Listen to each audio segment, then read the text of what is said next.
بسم اللہ الرحمن الرحیم۔ Story time. آہا ماما بادل آ گئی، اب بارش ہوگی، خوب مزہ آئے گا۔ بچے بھاگتے کمرے میں داخل ہوئے۔ بہت دنوں سے گرمی کی شدت سے بڑے چھوٹے سب پریشان تھے اور لوڈ شیڈنگ نے بھی سب کی حالت خراب کر دی تھی۔ شکر اللہ کا بیٹا، دعا کرو اللہ رحمت والی بارش کرے۔ ہوا تیز چلنے لگی تھی اور کھڑکیوں کے پٹ ہوا سے کھڑکنے لگے۔ دروازہ زور سے ٹھا کر کے بند ہوا۔ بچیو جلدی جلدی سے کھڑکیاں بند کرو، آندھی آ گئی ہے، لگتا ہے سارے کمروں میں مٹی مٹی ہو جانی ہے۔ ماما نے بچوں کو انسٹرکشنز دی۔ ارے کہاں ہے سب؟ اللہ اللہ اتنی خوفناک آندھی ہے، دعا پڑھو سب۔ دادی امی درمیانے کمرے میں داخل ہوئیں۔ وہ بلند آواز سے آندھی چلنے پر پڑھی جانے والی دعا پڑھ رہی تھی۔ اتنا مزے کا موسم ہے دادی امی، اس میں ڈرنے والی کون سی بات ہے؟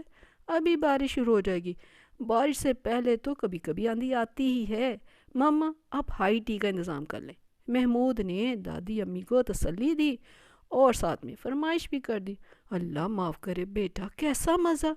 دادی امی نے اتنا ہی بولا تھا کہ باہر سے کسی چیز کا گر کر ٹوٹنے کی آواز آئی۔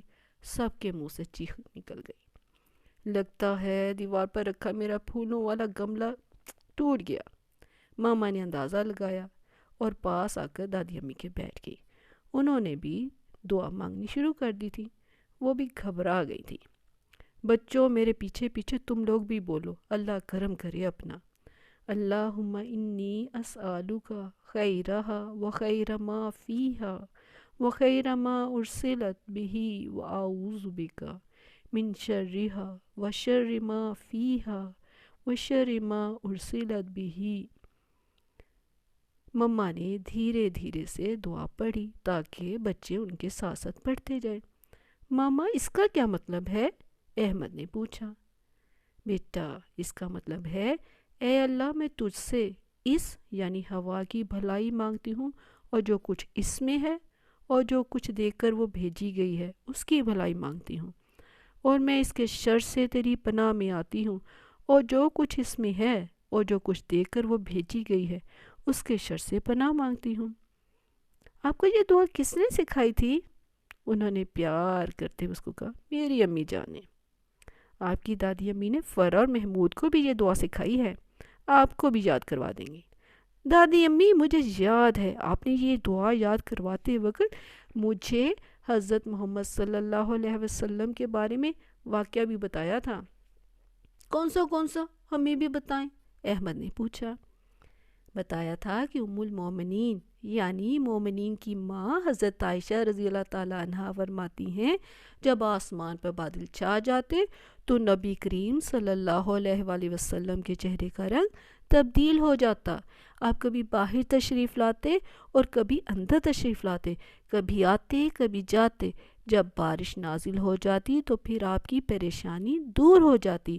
سیدہ عائشہ رضی اللہ تعالیٰ عنہا نے یہ کیفیت محسوس کر کے دریافت کیا تو نبی کریم صلی اللہ علیہ وآلہ وسلم نے فرمایا، عائشہ شاید یہ وہی صورتحال ہو جیسے قوم عاد نے کہا تھا جب انہوں نے اس عذاب کو بادل کی طرح اپنی وادیوں کی طرف آتے دیکھا تو بولے، یہ بادل ہم پر بارش برسائے گا۔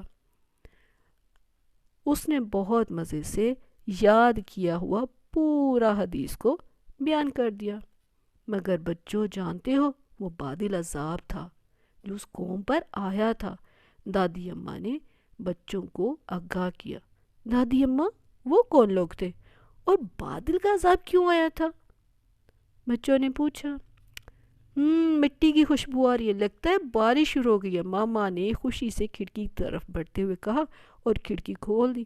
الحمدللہ بارش شروع ہو گئی۔ بچوں آنٹی آپ ان کو قوم عاد اور اس پر آنے والے عذاب کا حال سنائیں، میں آپ سب کے لیے کچھ بنا کر لاتی ہوں۔ ماما نے یہ کہا اور کچن کی طرف بڑھ گئی۔ میرے پیارے بیٹوں، حضرت نوح علیہ السلام کے طوفان کے بعد انسان زمین پر دوبارہ آباد ہوا، اور ایک نسل کے بعد دوسری نسل آتی گئی۔ لوگ دنیا کے مختلف علاقوں میں مختلف قبیلوں کی شکل میں آباد ہوتے چلے گئے۔ ان میں ارم کا ایک قبیلہ عاد بھی تھا۔ یہ لوگ عمان اور حضرموت کے درمیان موجود واقع علاقے احقاف میں آباد ہوئے۔ ان کی زمین بہت زرخیز تھی، اس سے بڑی مقدار میں غلہ، اناج اور دوسری چیزیں پیدا ہوتی تھیں۔ وہ لوگ کھیتی باڑی میں بہت ماہر لوگ تھے۔ وہ حضرت عیسیٰ علیہ السلام سے کوئی 2000 سال پہلے بڑی شان و شوکت سے اس علاقے میں زندگی بسر کر رہے تھے۔ ان کے مویشیوں کے لیے خوب گھاس اگتی اور جگہ جگہ جانوروں کے لیے چراگاہیں تھیں۔ ان کی بکریاں اور گائیں خوب دودھ دیتی تھیں، خوب موٹی تازی تھیں۔ دادی اماں، آپ تو ہمیں طوفان کے بارے میں، عذاب کے بارے میں بتانے لگی تھی، یہ آپ کیا بتا رہی ہیں؟ چھوٹے احمد نے دادی اماں کو ٹوکا۔ بیٹا، وہی تو بتانے لگی ہوں کہ اللہ تعالیٰ نے ان کو کتنی رحمتوں سے نوازا تھا۔ ان لوگوں کو اللہ نے بہت قداور، بڑے لمبے قد والے اور طاقتور بنایا تھا۔ قرآن کی سورہ فجر میں ہے، عاد ارم جو ستونوں والے تھے، وہ کہ ان جیسا کوئی شہروں میں پیدا نہیں کیا گیا، اور اپنی طاقت کو محسوس کر کے اکثر کہتے، ہم سے طاقتور بھلا کون ہے؟ بیٹا، انہوں نے بلند و بالا محلات بنا لیے تھے، اور یہ محلات انہوں نے رہنے کے لیے نہیں، فخر، غرور اور اپنی طاقت ظاہر کرنے کے لیے بنائے تھے۔ خود وہ خیموں میں رہتے تھے۔ کیا مطلب؟ خود وہ خیموں میں رہتے تھے؟ بچوں کی طرف سے حیرت کا اظہار ہوا۔ جی بیٹا جی، وہ اپنی طاقت کے اظہار کے لیے محل بناتے تھے۔ اللہ نے ان کو بہت ساری نعمتیں عطا کی تھی۔ دادی جان، حضرت ہود